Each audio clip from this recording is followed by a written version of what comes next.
Today's subject matter is, for lack of a better term, about meditation, mental activity, and the contents of consciousness. But before I get into that, I just simply want to point out that what I'm about to say is not the truth about anything. It's simply my opinion, how I see the world from my particular perspective. Anytime you hear anything on a YouTube video, it's a story. And in this story of meditation, it has to do with the recognition that the way our mind works is how we create our perceptual reality. The story of me is created by the mind. The mind is a master storyteller and dream weaver. And I used to believe that I could understand mind by using mind, by achieving insights and epiphanies. And it took me a while to realize the mind cannot awaken to itself. Mind is a content in consciousness. Consciousness is what allows us to be aware of anything. The story of me is an appearance in consciousness. So how do we learn? How did I learn to be able to see mind for what it is? A filter through which I look at the world and which distorts what I see based on my education, my experience, my beliefs, my opinions, my hopes, my fears. And I never really wanted to establish a meditation practice, and I'm not sure what those reasons were. But over the course of time, I've come to realize that meditation is a tool. And once it has provided its services, you don't have to be beholden to it forever and ever. It's a way of allowing oneself during the course of time, which all happens in the present moment. Time, tomorrow, yesterday, are concepts in mind that mind creates. Using meditation, I had to learn not to be result-oriented, outcome-oriented. I didn't need to look at meditation as a way of achieving awakening, enlightenment, release of stress, equanimity. No.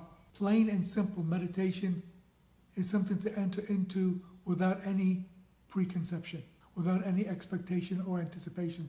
Simply paying attention is what meditation is about. And initially for me, the breath going in and out of my nostrils, and watching how I try to pay attention to the breath, and all little ideas and thoughts and bodily sensations came in to interfere with that intent.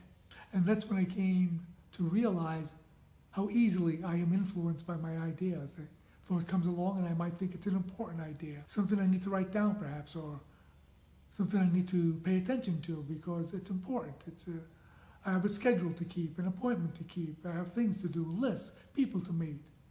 And it's during the course of meditation, simply paying attention to the breath and letting that attention stabilize, that I came to see and experience gaps in between the thoughts, in between the descriptions, in between the little narratives. And there, in that silence, I saw the background of awareness, which is always available, which is always here.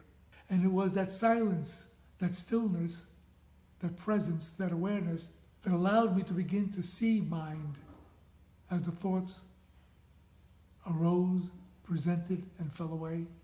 A bodily sensation arose, presented, and fell away. That I was able to get some kind of distance and recognize that awareness and consciousness is prior to all sensations, all interpretations, all translations, all stories.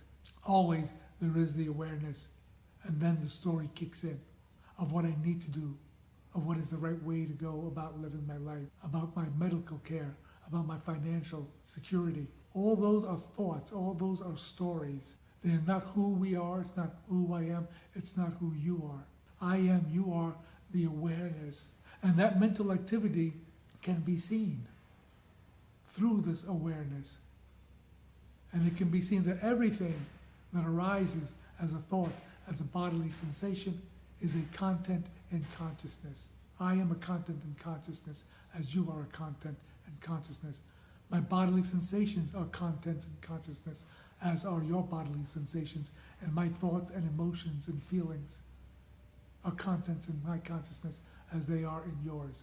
And what allows for the seeing of any of this was the practice of meditation. It allowed me to experience the stillness of a quiet mind. It allowed me to not get caught up in the apparent gravitational pull of certain thoughts and emotions that would take me for a ride into memory or into anticipation of the future. It was through the process of meditation and that stillness and quiet mind that I was able to embody awareness in the present moment. And if you have that kind of interest, I would encourage you to practice meditation without seeking a particular outcome. Go into the practice with an open mind and find out for yourself the stillness and quiet that is always here, that is always what you are. That which is prior to any story of me, that which is prior to any story of you, is what we are. Welcome to the journey.